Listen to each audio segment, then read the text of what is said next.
My father and our family arrived in Hood River in 1869, not long after Mr. Nathaniel Coe's passing. But I didn't know much of that story, probably because we didn't live here long, and also schooling wasn't available to colored children. My name is Reuben Crawford, and this here is my firstborn, Harriet, but we call her Hattie. In addition to Hattie, we had several other children: William, Cupid, Susan, Francis, he passed away as an infant, and Mary, who was born here in Hood River. We had other children, but they was taken away from us when we were slaves. I was born a slave in Missouri in 1827. By the age of 13, I was sent off to St. Louis to learn the art of ship caulking. That's making wooden ships watertight. It's a difficult job, and not many folks can do it well, but I was good at it. And during the Civil War, I earned enough money to earn freedom passes for myself and my wife Lavinia for about $500 apiece. Well, that'd be over $4,500 in today's money. During the war, I worked on the ironclad ships like the Monitor. The Union Navy used them to win the war that ended slavery. At the start of the 20th century, colored Portlanders had built a small but well-established community of several thousand. Despite racist laws that prohibited colored people from residing in Oregon, colored families built lives on what is now Old Chinatown and the Pearl District, and along Williams and Vancouver Boulevards. Clubs and churches formed the social bedrock of the community, bringing people together to take care of each other and to listen to speakers advocating for the pressing issues of the day. Oregon was an especially hard place for a colored man. They had lash laws that forbade me from owning property or even being a resident of the state. The law was written in 1844 and authorized punishment for any black settler in the territory to be lashed every 6 months until they left. Indeed. It was an awful time in Oregon's history. Though the law wasn't enforced often, it read that they would receive upon his or her bare back not less than 20, nor more than 39 stripes, to be inflicted by the constable of the proper county. I didn't know that when we moved to Oregon in 1869 at the behest of Mr. Michael Nye. As we've heard, in Hood River, the first Homestead Act holdings were by Nathaniel Coe and his brother-in-law, William Jenkins. While Coe retained his holdings for quite some time, the Jenkins family suffered an early tragedy. On May 15, 1864, William Jenkins and his son drowned trying to transfer cargo between boats at the mouth of the Hood River. Consequently, the land claim fell to Jenkins' widow, Phila, who after 5 years was unable to manage the 320 acres and sold the property to Michael Nye and his son-in-law, Dr. B.W. Mitchell, for $2,800. The Jenkins, now Nye-Mitchell land claim ran south from the Columbia River along present-day 13th Street to Belmont Road and then west along Belmont, where it turned north again.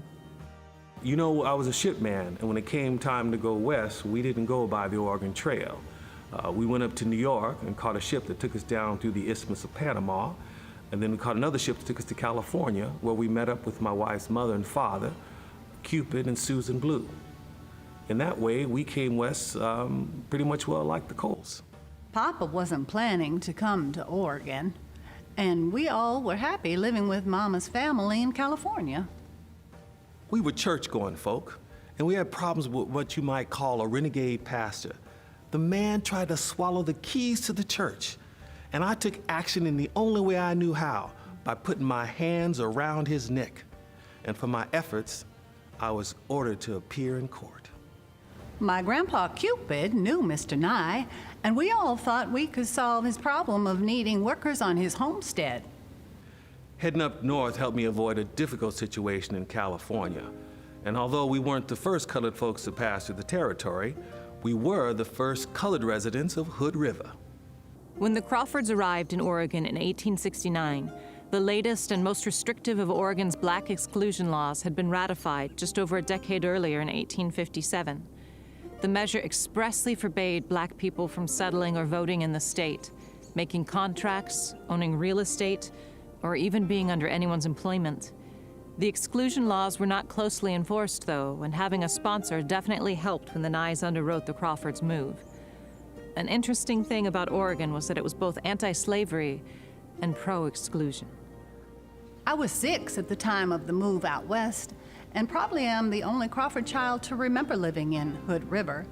Both our parents worked, so I tended to my younger siblings. An encyclopedia of the region at that time claimed that although Meriwether Lewis's servant York was the first African American to pass through the Hood River area in 1805, the distinction of being the first African American residents goes to the Crawford family of Missouri. Mrs. Nye died in 1870, and Dr. Mitchell became very ill and died in 1872.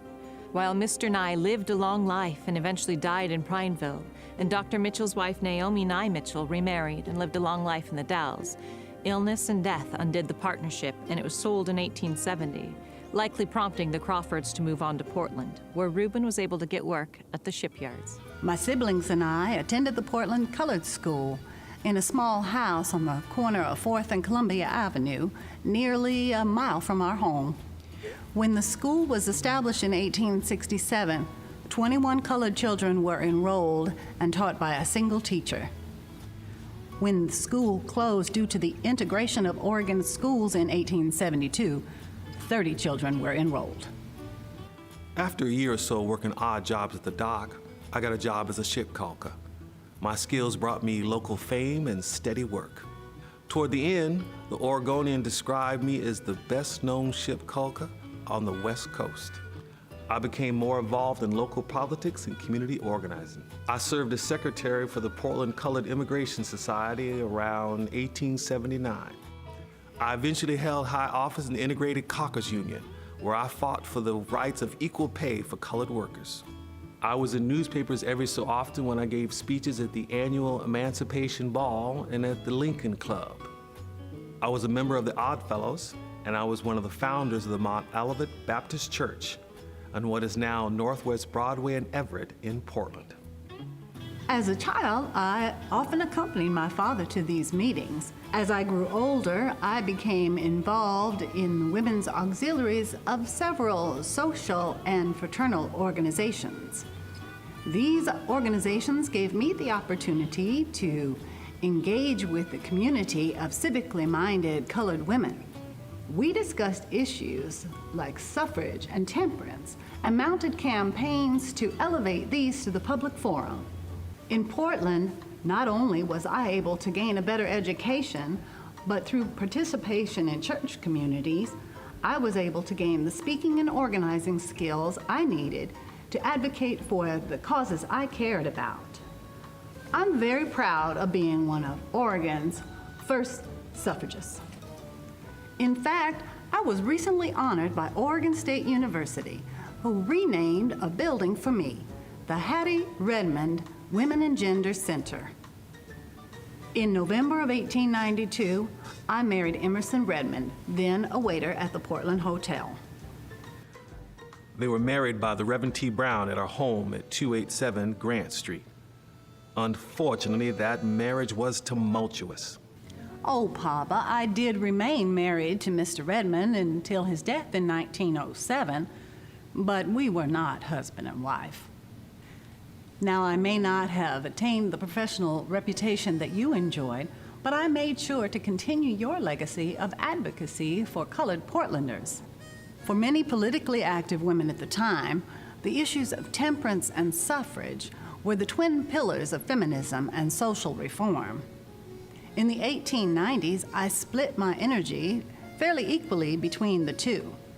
By 1912, some other activists and myself became less certain that total abstinence was a feasible goal, so we cut our ties with the Women's Christian Temperance Union.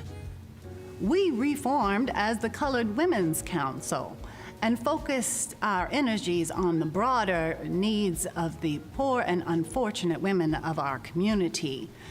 I served as a secretary and spokesperson from the very beginning. A lot of us saw suffrage as the most pressing issue of the time.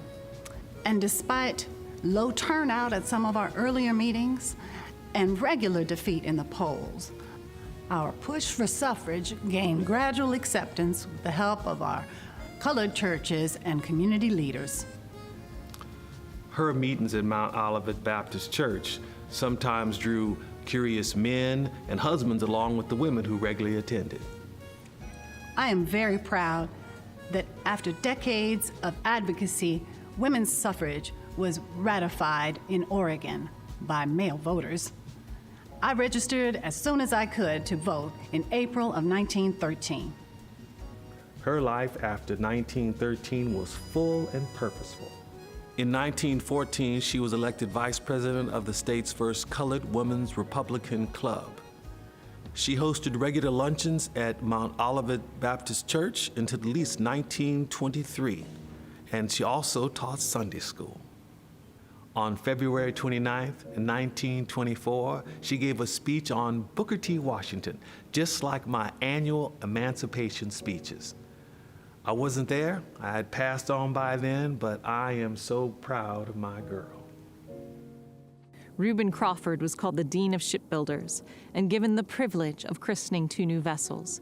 He worked until the age of 81 and died 10 years later in 1918.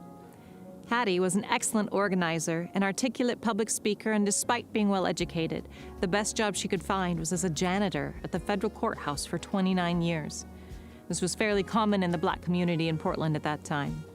Hattie had no children, so her story and that of the Crawfords was mainly lost until recently. She continued to be a driving force for women of color in Oregon until her death from bronchial pneumonia on June 27, 1952.